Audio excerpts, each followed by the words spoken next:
everyone! I thought in this video I would give a quick review about the Pivo Pod that I purchased last year. Some of my videos I have been using the Pivo Pod. I do somewhat get frustrated with it because it tends to lose the horse. Like, as you can see in this clip, it's kind of trying to figure out where we are. The settings that I actually used was AI, select the horse, have the full center view, as well as predictive follow. I didn't use the light adjustment because sometimes the glaring sun can actually confuse the software and it struggles to try to figure out where exactly you are because everything is too bright. It can't recognize what is a horse and what is a glare. It is quite good where it doesn't continuously try to find you, it just stops so that you could go in the front of the camera view so that the software app can actually find you again and then carry on tracking you. It is quite good when you've put it on the speed of fast or frenzy. I would put it on frenzy if you're going really quick. What I ended up doing is I put the camera in the center of the arena where I was gonna continuously do circles, and that seemed to be the best area. I would recommend that you do it in an arena that does not have any poles around, because I have seen some people use it to see what would happen if you ride your horse past a few obstacles and it would lose track of you because it would have the steel fences in the way and the horse is right behind it, and it's for a distance of 10 meters to 20 meters ahead of the camera, so it would lose track of you. So it's best to stay within its range of 10 meters is the most that I could get my Pivo to extend to without it completely losing me all the time. The Pivo pod that I purchased was the silver edition, and I do recommend, if you want to record all your horse riding footage, you rather get the silver edition, not the standard edition which is red, or the colorful ones. I wanted to get the colorful ones, but those ones would only be good if you are streaming, if you're doing a podcast vlog in your home or something like that, or even your artwork. The colorful editions that they have recently out, those ones would be cool, but for horse riding purposes, stick with the silver edition. This is the one that I purchased. This is probably your best bet to get the most great auto tracking experience with the camera.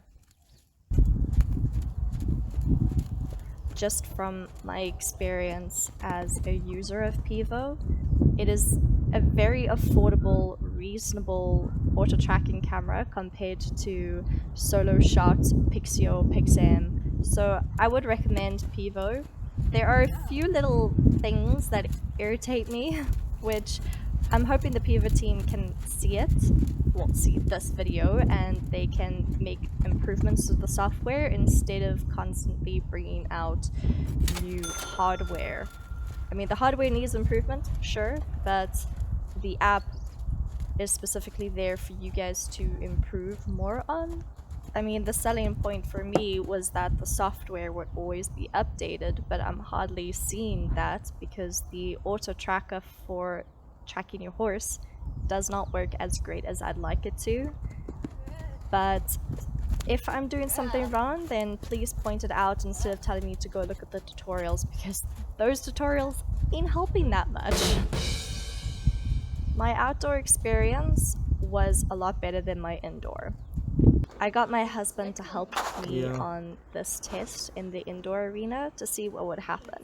We have a couple of improvements we would like Pivo to make, so I hope you guys are listening and watching this video.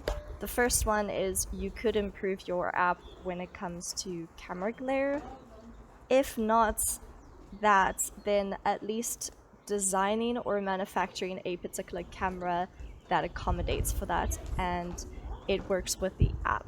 because using different phones, it's really, really difficult to get an app working with every single type of Android on the market. Maybe that's the problem, but the camera always loses me.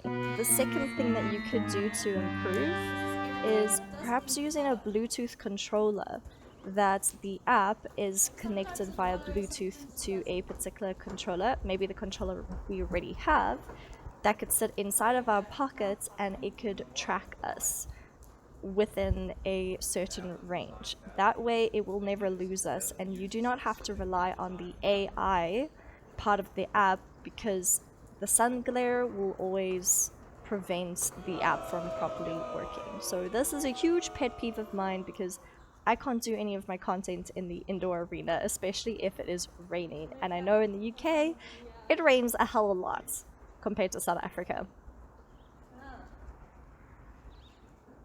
There's a setting here. When we tested this in a standstill environment with Costa, the app followed Costa quite well, reasonably well, whenever he was moving side to side in agitation, because he was stuck inside a stable. If you're in a streaming or standstill, you're tacking up your horse or something like that, it's great. But otherwise, I do believe Pivo Team needs a lot of improvements to the app, such as maybe adding a few features, like instead of pushing out more of these Pivo pods, the Pivo Pod Lite, the Pivo Pod X, they could focus on maybe making a camera that could work specifically with the Pivo to prevent issues with different phones, considering software development for Android is really, really tricky.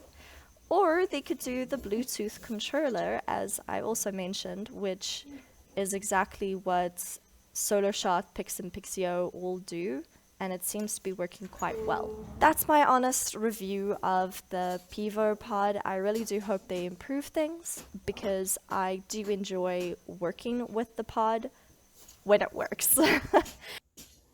Thank you so much for watching this video. For more content or helpful tutorials on different camera equipment to use, don't forget to hit that like, subscribe, and join me for some more content fun.